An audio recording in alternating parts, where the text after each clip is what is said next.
안녕하세요. 은은한 책방의 방지기 닥터 실버입니다. 자, 지난 시간에 이어서 오늘은 출판사 와이즈베리에서 나온 책 제목은 애매한 재능이 무기가 되는 순간이라는 책을 읽어드리겠습니다. 사실 지난번에는 파트 1에 있는 글을 읽어드렸어요. 아마 좀 편안하게 누구나 느낄 수 있는 그러한 이야기를 대화하는 것 같은 느낌으로 아마 들으셨을 것으로 저는 생각합니다. 오늘 제가 읽어드릴 내용은 파트 2의 애매한 재능, 발견하고 장착하는 법, 그리고 원래 준비한 글은 중간 제목으로 핵심은 전문화가 아니라 최초화, 그리고 만약에 시간이 더 허락된다면 중간 제목 그래서 애매한 재능이란 게 정확히 뭐야? 라는 그러한 제목의 글을 읽어드리려고 합니다. 아마도 앞에 내용을 들으신 분들은 아마 아실 거예요. 요즘에 유튜버, 물론 저도 지금 유튜버로 하고 있어요. 그리고 저도 직장을 가지고 있습니다. 즉 직장을 가지면서 제가 하고 싶은 것을 하고 있어요. 사실 그런데 이 유튜버로 돈을 번다라는 생각을 하면 저는 이런 걸 못할 것 같아요. 왜냐? 다른 걸 제가 비교해 봤거든요. 자, 구독자 수십만 명에 조회수가 수십만 건, 100만 건. 야, 과연 지금 현재 우리가 듣고 있는 이 채널이 그 정도가 될 수 있을까요? 정말로 만약에 빨리빨리 구독자 늘리려면 약간 자극적이어야 되잖아요. 근데 책을 읽어드리는 이 채널이 과연 자극적일 수 있을까요? 농담 삼아 우리 맥심을 한번 읽어볼까요? 한국 남자는 알 거예요. 맥심, 군대 갔다 온 분들 잘 아시죠? 물론 저는 한 번도 사실 본 적이 없어요. 못 봤어요. 그게 있는지 몰라가지고. 그런 거 하면은 혹시 자극적이지 않을까? 그러면 구독자 빨리 늘지 않을까? 이런 생각 하겠죠. 근데 제가 이 채널을 시작하게 된 계기가 간접 독서, 우리가 너무 바쁘잖아요. 저도 그래요. 너무 바쁜 일상 속에서 자기 자신을 발전시킬 수 있는 그러한 시간들을 따로 만들 수 없다.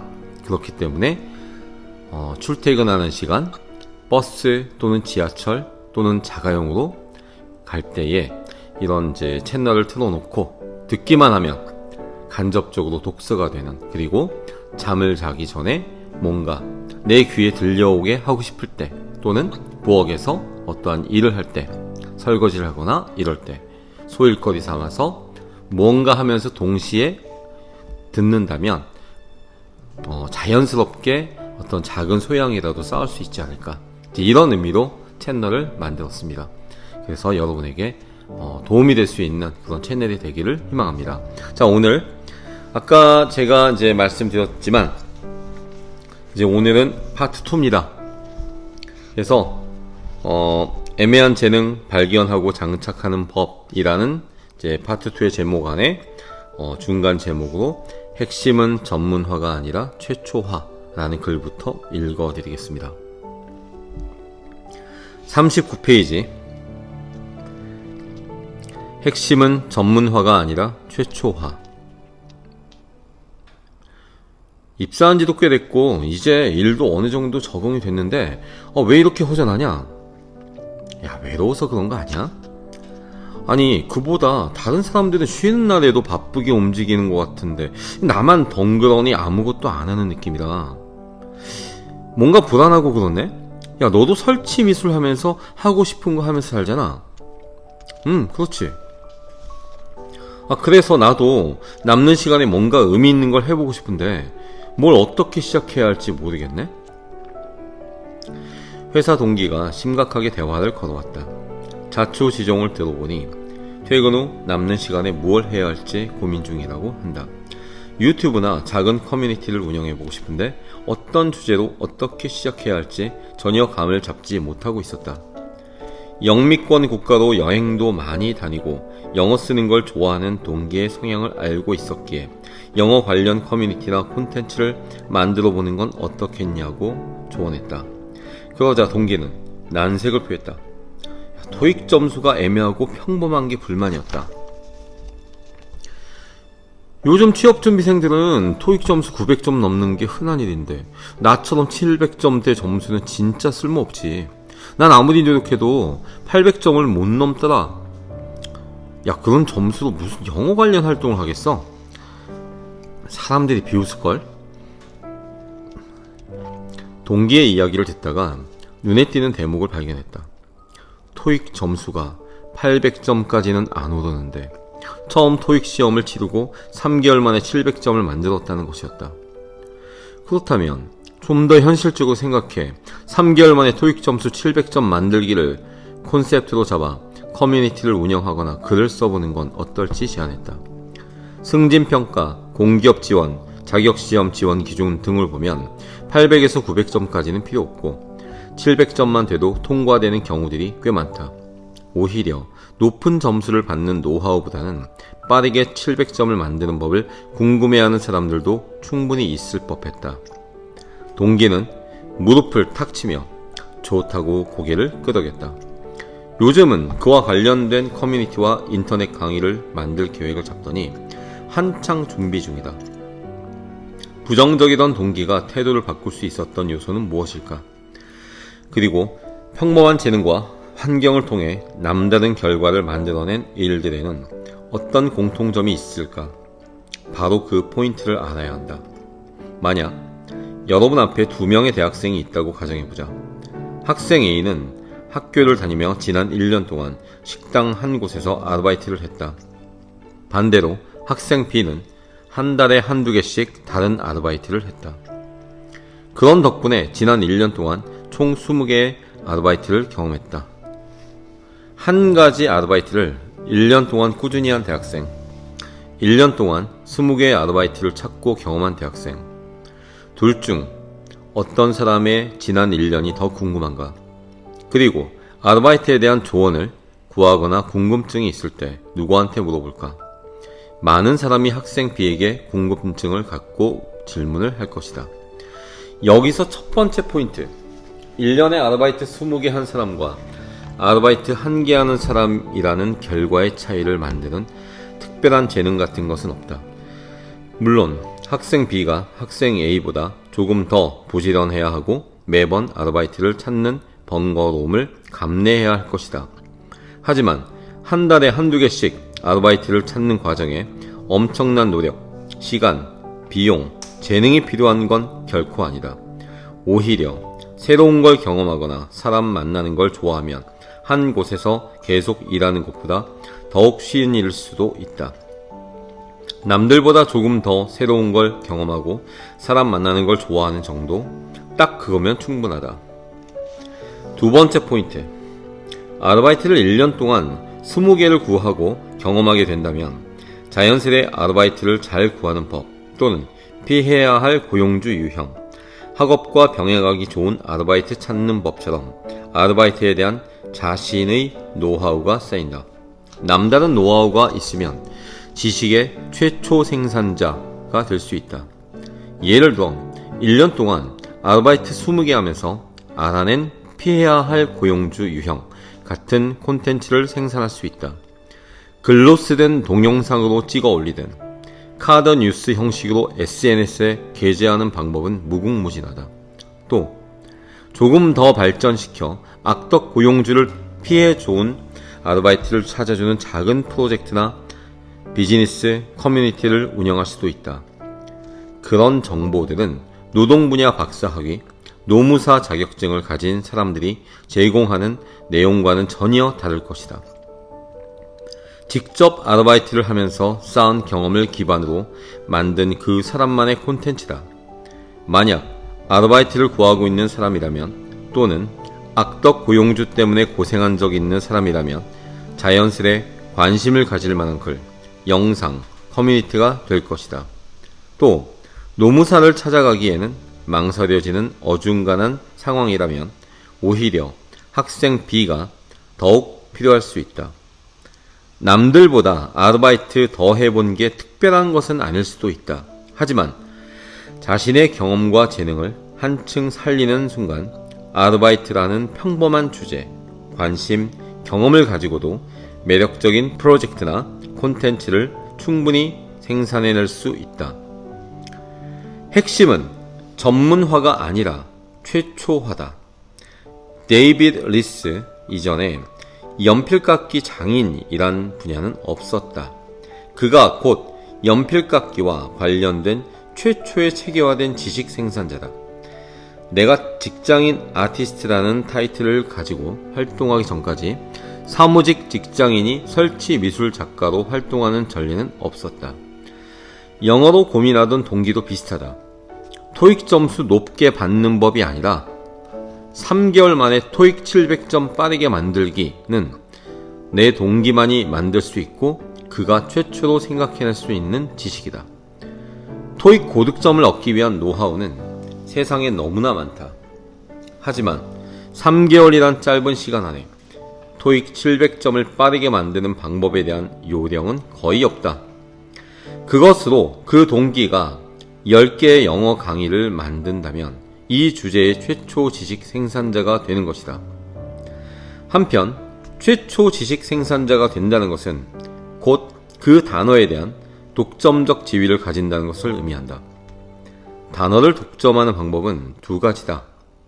엄청난 재능과 전문성으로 1등이 되는 방법, 그리고 지식 또는 제공하는 콘텐츠에 최초화된 콘셉트로 차지하는 방법. 결국 애매한 재능으로 기대되는 내일을 만들려고 하는 우리들은 앞선 사례들처럼 최초 지식 생산자가 되는 방향을 추구해야 한다. 한 단어를 지배할 수 있는 나만의 최초 지식은 무엇이 있을지 고민해야 한다. 이게 핵심이다. 그리고 그것을 만들기 위한 재료를 찾고 개발하는 과정이 애매한 재능 활용법이다. 지금까지 대부분 전문화에만 매달렸다. 더 높은 점수, 더 좋은 학위, 더 좋은 자격, 더 깊은 관심, 더 뛰어난 실력에만 집중했다. 그러다 만약 실패하면 포기하고 단념하고 살았다. 하지만 전문화를 넘어서는 게 최초화다. 더구나 너무 전문적인 영역을 이야기하면 대중은 외면하기 마련이다. 스마트폰 앱을 설치하는 것만 알면 되지 스마트폰이 어떤 시스템과 원리에 의해서 작동되는 것까지 알고 싶어 하지 않는다. 지금은 얼마나 전문적인지보다는 얼마나 쉽고 대중적이며 독특하고 반드시 필요한 콘텐츠인지가 중요한 시대다. PD 출신으로 이제는 대한민국 대표 유튜버로 자리잡은 신사임당이라는 인물이 대표적인 사례다. 그의 전문 영역은 방송 제작이다. 하지만 그가 대중의 사랑을 받게 된 계기는 스마트 스토어다. 그는 스마트 스토어를 누구나 쉽게 시작하고 운영할 수 있도록 사람들에게 동기부여를 하고 설명했다. 자신의 전문 분야도 아니지만 그 주제의 콘텐츠로 사랑을 받기 시작했다. 전문화가 수백 명의 사람이 동일한 출발선에서 동일한 도착점으로 향하는 마라톤이라면 최초화는 서로 다른 결승선으로 뛰는 경주인 셈이다. 최초 생산자가 되는 순간 탁월한 재능을 넘어설 무기가 생기는 것이다. 앞의 예시 이외에도 1년 동안의 필라테스 경력, 일본 드라마를 보며 익힌 일본어 실력, 일주일에 3번 이상 라면을 끓여 먹는 식성, 심지어는 6개월 헬스 회원권 등록하고 20일만 이용한 경험까지도 활용할 수 있다. 예를 들어 일본 드라마를 보고 익힌 일본어로 뭘 할 수 있을까? 드라마와 애니메이션으로 언어를 익혔다면 단순히 문법적인 완벽성을 떠나 일본인들이 실제 사용하는 언어의 특성과 문화적 배경까지 충분히 녹아든 말들을 잘 알 것이다. 내 경우에도 일본 여행을 갔을 때 일본 드라마를 좋아하는 친구가 이야기해준 팁들이 큰 도움이 됐다. 감사합니다는 일본어로 아리가또 고자이마스다. 그런데 게스트하우스나 또래 젊은 사람을 만났을 때 아자스라고 하면 훨씬 쉽게 친해질 수 있다고 했다. 친구에게 배운 신조어를 일본인에게 실제로 사용하니 놀라워하고 그 덕분에 훨씬 더 쉽게 가까워질 수 있었다. 우리도 외국인 관광객이 맛있어요 라고 표현하는 것보다 요즘 유행하는 표현으로 존맛탱 이라고 말하면 훨씬 더 친근하고 가깝게 느낄 것이다. 이처럼 짧은 여행을 위한 회화용 문장이나 일본인 친구를 사귀기에 좋은 일본어 신조어 필수 문장을 주제로 문서를 만들어 판매하거나 작은 모임을 만드는 것으로도 최초 지식화가 가능하다. 또 다른 예로 라면을 즐겨 먹는 식성으로 어떻게 최초 지식을 구성할 수 있는지 의아하게 생각할 수 있다. 똑같은 라면을 매번 다른 육수로 끓여 먹어보고 차이점과 더 나은 레시피를 이야기하는 것만으로도 지식의 최초화가 가능하다. 또는 각각의 라면 브랜드별로 가장 어울리는 밑반찬이나 김치 종류를 찾고 추천하는 것도 방법이다. 그리고 6개월 헬스 회원권을 등록하고 20일만 다닌 걸로 뭘 할 수 있냐고 물을 수 있다. 이것도 충분히 가능하다. 생각해보자. 6개월 동안 등록해놓고 20일 갔다면 그 20일은 정말 특별한 날이다. 지독스럽게 운동을 안 가던 와중에 틈틈이 간 날은 분명 어떤 이유나 공통점 같은 것이 있을 것이다. 그런 것들을 찾고 활용해 최초화된 지식을 만들 수 있다. 이처럼 전문화가 아니라 최초화에 초점을 두게 되면 평범한 재능 안에서도 색다르게 생산할 수 있는 콘텐츠는 엄청나게 늘어난다. 이렇듯 독자가 가진 평범한 경험, 보통의 기술과 지식, 어설픈 취미, 관심으로 수십 가지의 최초 지식을 만들 수 있다. 애매한 재능은 단순히 수준을 나눌 수 있는 기술이나 자격, 지식만을 뜻하는 게 아니다. 평범한 경험, 관계, 활용할 수 있는 주변 환경까지도 이 범주에 포함된다는 것을 기억해야 한다. 정리하자면 애매한 재능은 별 볼 일 없어 보이는 기술, 지식, 관심, 환경, 성향 안에서 사람들이 궁금해하고 필요로 하는 최초 지식을 찾고 개발할 수 있는 원석이다. 그럼 이제 본격적으로 당신이 지닌 평범하고 애매한 재능이 무엇인지 찾을 차례다. 자, 중간 제목 그래서 애매한 재능이라는 게 정확히 뭐야? 지금쯤이라면 대략적으로 애매한 재능이 무엇이고 어떤 방향으로 초점이 맞춰져 있는지 어렴풋이 감을 잡았을 것이다. 그런데 자신이 가진 애매한 재능을 발굴하기 위해선 이보다 더욱 명확한 정의와 기준이 필요하다. 아무리 초콜릿이 맛있어도 한식 요리의 식재료로 쓰기엔 부적합한 것처럼 자신이 활용할 수 있는 애매한 재능을 구분하기 위해선 명확한 기준을 알고 시작해야 한다. 애매한 재능은 총 3가지의 기준점이 있다. 이 기준에 2가지 이상이 겹치면 애매한 재능이다. 첫 번째 기준은 자랑하거나 내세우기는 애매하지만 누군가가 물어봤을 때 조금 더 잘 알려줄 수 있는 것이다. 자주 이사를 다닌 덕분에 알게 된 좋은 원룸 찾는 법, 오랜 자취생활 덕분에 알게 된 3,000원으로 근사하게 한 끼 밥을 차려 먹는 법, 남들보다 프리미어 리그 또는 NBA에 대해 조금 더 잘 알고 있는 것 등이다. 두 번째는 꾸준하진 않아도 흥미를 느끼며 즐긴 경험이다. 분위기 좋은 카페를 찾아다닌 경험, 어릴 때 배운 기타를 활용해 심심할 때마다 연주한 경험, 틈날 때마다 서점에 가서 신간 서적을 둘러본 경험, 아이패드로 드로잉을 한 경험 등이 있다. 세 번째는 좋아하고 잘하는 것을 떠나 누구보다 먼저 경험한 사건과 상황이다. 6개월 헬스 끊어놓고 20일만 갔던 경험, 지갑을 3번 잃어버려 3번 다 찾은 경험 등이다. 이러한 3가지 기준을 구조화하면 위 그림과 같다. 만약 자신의 경험이 2개 이상 기준점에서 겹친다면 그게 바로 애매한 재능이다. 아, 내가 그림에 애매한 재능을 가지고 있나? 이 정도는 재능이 아닌 것 같은데? 이런 경력으로는 안 될 것 같은데? 하고 고민할 필요가 없다. 그냥 저 기준에 2개 이상 겹치면 그게 애매한 재능이다. 예를 들어 미드 괄호 열고 미국 드라마 괄호 닫고 를 처음 보려고 하는 친구가 어떤 것부터 봐야 할지 물어보면 알려줄 수 있는가? 그리고 꾸준하진 않아도 신작 미드가 나오면 챙겨보거나 주말에 한 번씩 보는 걸 좋아하는가? 그럼 애매한 재능이다. 편의점에서 아르바이트 하면서 편의점 즉석 식품을 즐겨 먹었다면? 그것도 애매한 재능이다. 누군가 편의점 즉석 식품의 베스트 조합을 고르라고 할 때 말해줄 수 있다면 말이다. 또는 몸이 약해 매년 이 병원 저 병원을 자주 가는가? 그리고 병원을 자주 다닌 탓에 자신만 알고 있는 피해야 할 병원을 고르는 법, 또는 진료가 빠른 병원 선택하는 요령을 알고 있다면 그것도 애매한 재능이 된다. 일단 머릿속에서 이것도 재능이야 라는 의구심이 든다면 맞다. 그것도 재능이다.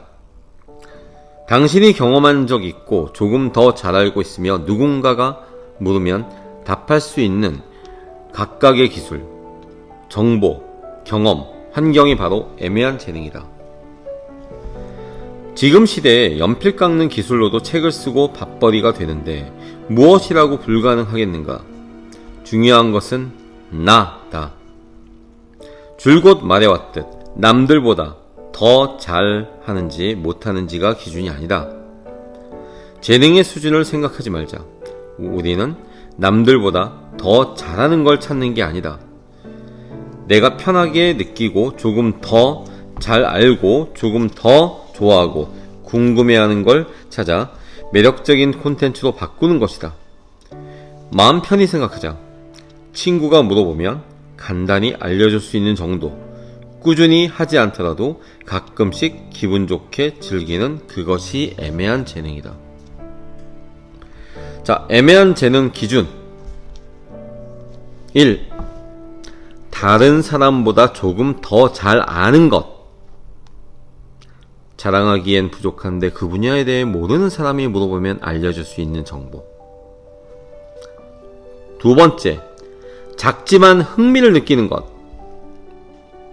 꾸준하진 않아도 막상 시작하면 흥미를 느끼는 관심 분야 또는 취향. 3번째, 좋아하거나 잘하는 걸 떠나 먼저 경험한 적 있는 것. 그 경험과 관련해 물어보면 답해줄 수 있는 것. 자, 그럼 지금부터는 자신이 가진 애매한 재능을 발견하는 방법을 한층 더 깊이 알아보자. 중간 제목, 애매한 재능을 찾아낼 수 있는 장치. 애매한 재능의 기준을 생각하면서 자연스레 떠오르는 키워드나 주제들이 있을 것이다. 그것은 그것대로 정리해놓자. 지하수도 깊이 파고 들어갈수록 맑은 물이 나오듯 애매한 재능도 그렇다. 더 깊이 파헤쳐보자. 예를 들어 주말 오후 배가 출출해 주방에 들어섰다고 생각해보자. 가장 먼저 해야 할 게 뭘까? 선반을 뒤져 조리 도구를 꺼내고 냉장고를 뒤적여 요리할 재료들로 무엇이 있는지 찾는 것이다. 애매한 재능을 개발하기 위한 첫 과정도 동일하다. 요리를 만들려면 주방에 들어와 식재료를 찾아야 하듯 애매한 재능을 개발하기 위해선 자신이 가진 애매한 재능이 무엇인지부터 발견해야 한다. 1980년대 초반부터 2000년대 초반까지 출생한 세대를 일컫는 밀레니얼 세대가 이제는 소비와 경제의 주축으로 자리잡고 있다. 나 또한 이 세대다. 이들의 특징은 디지털 네이티브라는 수식어가 대변해주듯 IT 기기를 자유자재로 다룬다는 점이다. 그만큼 디지털 정보를 찾고 이해하는데 큰 어려움이 없다는 뜻이다. 대학 진학률도 매우 높다. 얼마 전 이러한 정보력과 이해력을 가진 밀레니얼 세대 친구 4명이 모여 대화를 나눴다. 야, 뭐 먹을래? 뭐 아무거나 먹자. 주변에 맛집 검색해보니까 5군데 나오는데 그 중에서 골라서 가자. 어떤 거 있냐? 양꼬치, 회, 막창, 닭볶음탕, 족발 이 정도가 후기도 많고 이 걸어갈 만한 위치네. 어떤 거 먹을래? 난 뭐 다 괜찮은데? 평점은 어디가 제일 높냐? 평점은 양꼬치집이 제일 높네? 거기 가자. 근데 사람이 4명이잖아. 블로그에 올라온 후기 사진 보니까 가게가 비좁아 보이는데 좀 넓은 곳으로 가자. 그럼 횟집이 좋겠네. 여기 자리도 넓고 깨끗해 보여. 근데 방금 말한 막창집 엄청 유명한 곳이라던데? 거기 리뷰 영상 50만 뷰가 넘었어. 맞아. 나도 유튜브 올라온 거 봤어. 야, 거기도 괜찮을 듯. 전화라도 해봐. 기다려야 할 것 같은데. 앞에 8팀 대기 중이래. 최소 1시간이 기다려야 한다네. 기다릴까? 아니면 다른 데 갈까? 그냥 무난하게 제일 가까운 족발집 가는 건 어때? 에이, 그래도 오랜만에 모였는데 맛있는 거 먹어야지. 그렇게 30대 남자 4명이 카페에 앉아 저녁 식사로 무엇을 먹을지 실랑이를 벌였다. 음식점 한 곳을 정하기 위해 여러 정보를 취합했다.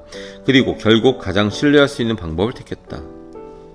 사다리 타기로 정한 닭볶음탕을 먹었다. 이런 상황이 벌어지는 이유는 단순하다.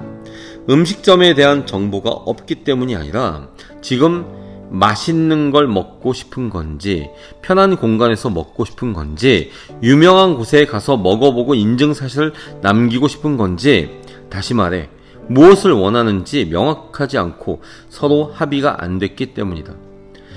우스운 이야기지만 이러한 상황은 누구나 일상에서 자주 겪는 일이다.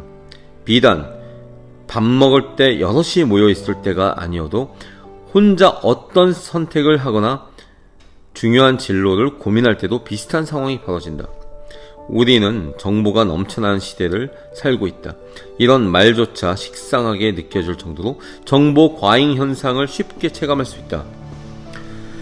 혹자는 농담 반 진담 반으로 1970년 최초로 달에 착륙한 아폴로 13호 우주선보다 지금 우리 손에 들려있는 모바일 폰이 더욱 정확하고 다양한 정보를 다룰 수 있다고 말한다. 받아들이는 정보가 많아졌다기보다는 무한에 가까워졌다는 표현이 더 잘 어울린다. 하지만 정보가 무한에 가까워지면서 우리는 환호하고 즐거워하기보다 오히려 당황하기 시작했다. 무언가를 쉽게 선택하지 못하고 사소한 결정 앞에서도 망설이는 풍경을 실제로 자주 목격하게 된다. 그 모습이 죽느냐 사느냐 그것이 문제로다 라는 대사로 유명한 셰익스피어의 작품 햄릿의 주인공과 닮아 있어 선택장애, 결정장애라 불리는 햄릿 증후군이란 신조어까지 등장했다. 이럴 때일수록 내가 무엇을 원하는지, 무엇을 가졌는지 알고 구분할 수 있는 기준이 더욱 필요하다. 그리고 그러한 기준은 대부분 개인의 욕구에서 비롯한다. 잠이 오면 자연스레 침대라는 목적지가 떠오른다.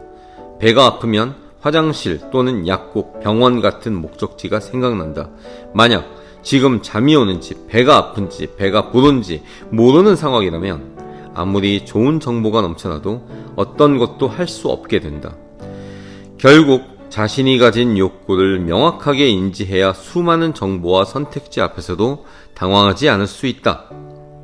독일의 저널리스트 올리버 예게스는 결정장애 세대라는 책에서 다음과 같이 말했다.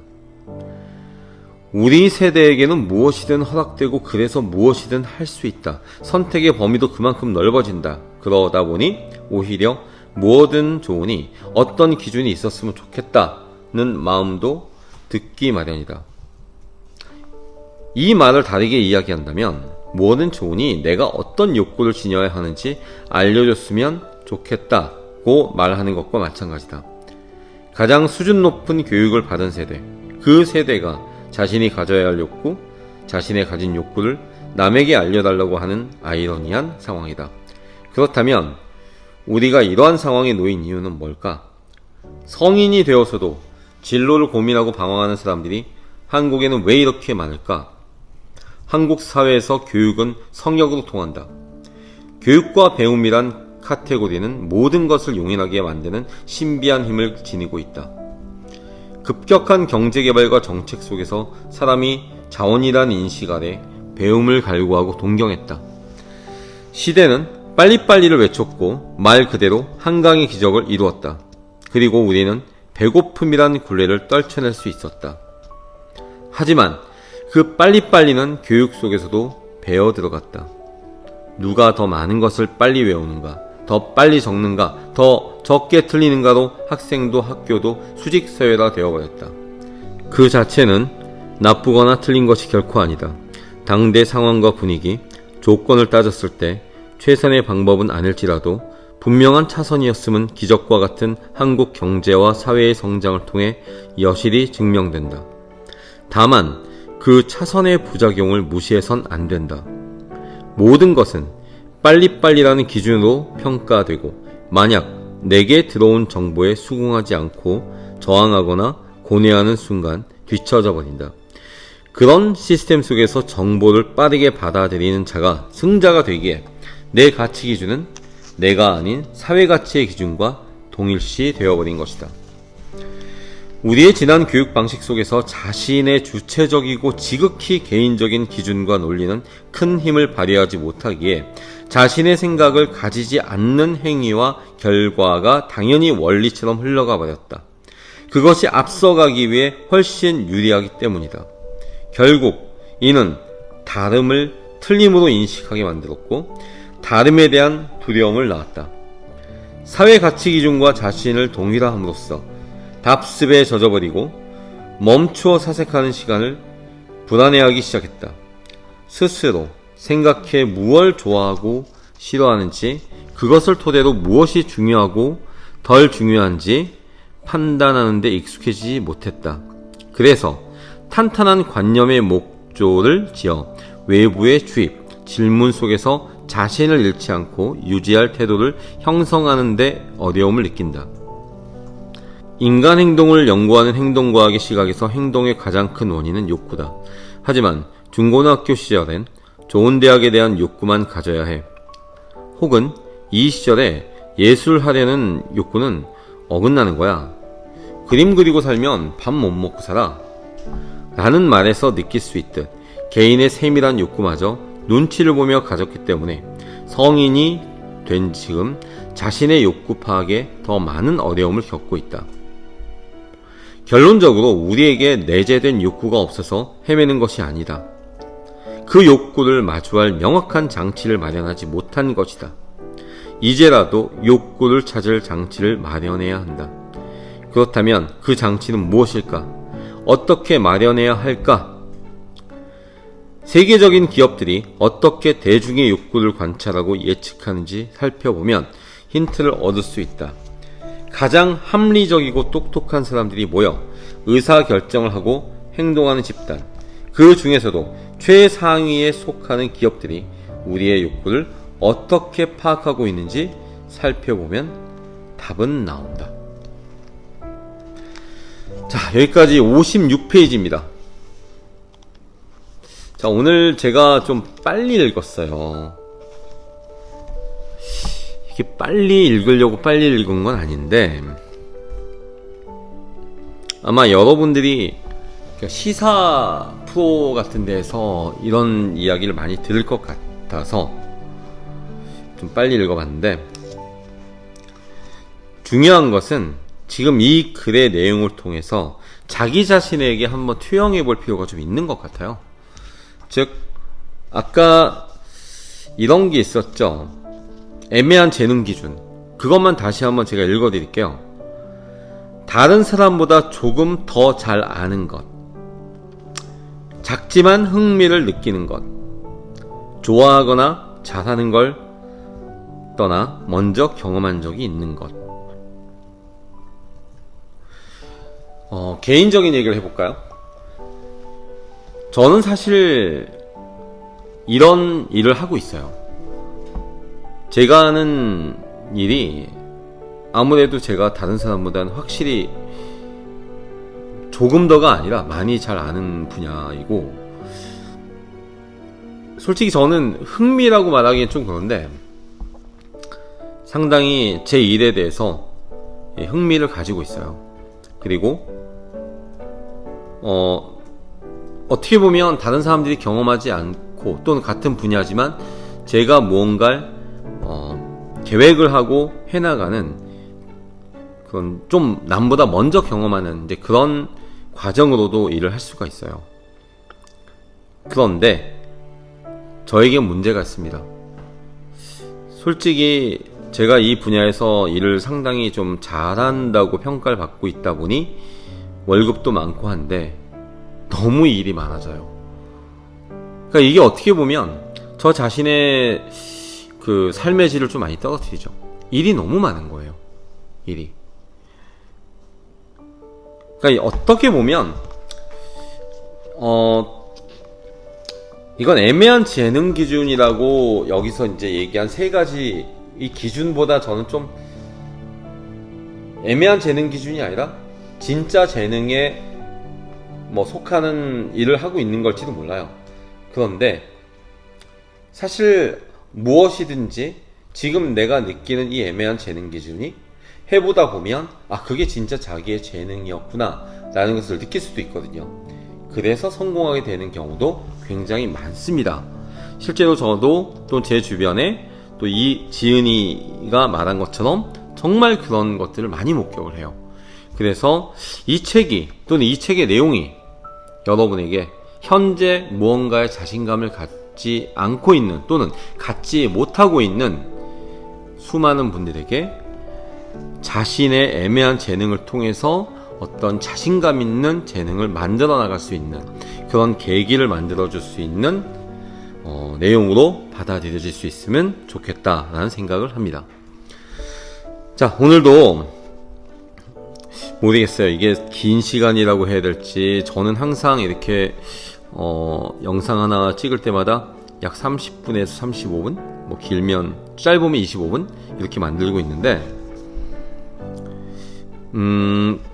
제가 이 채널이 여러분들의 짬나는 시간 또는 정말 뭔가의 간접 독서 또는 내가 이 시간을 그냥 보낼 수 없어 라는 그러한 시간들에 잘 활용될 수 있기를 희망합니다. 자, 그래서 오늘은 지금까지 출판사 와이즈베리의 지은이는 윤상훈 애매한 재능이 무기가 되는 순간이라는 책을 읽어드렸습니다. 자, 그리고 다음에 조금 더 좋은 책으로 좋은 내용으로 만나 뵐 수 있도록 하겠습니다. 자, 구독과 좋아요. 사실 이런 말 하기 참 부끄러운 것 같아도 아니요, 필수입니다. 요즘은 구독과 좋아요 잊지 마시길 바랍니다. 자, 지금까지 은은한 책방 방지기 닥터 실버였습니다. 감사합니다.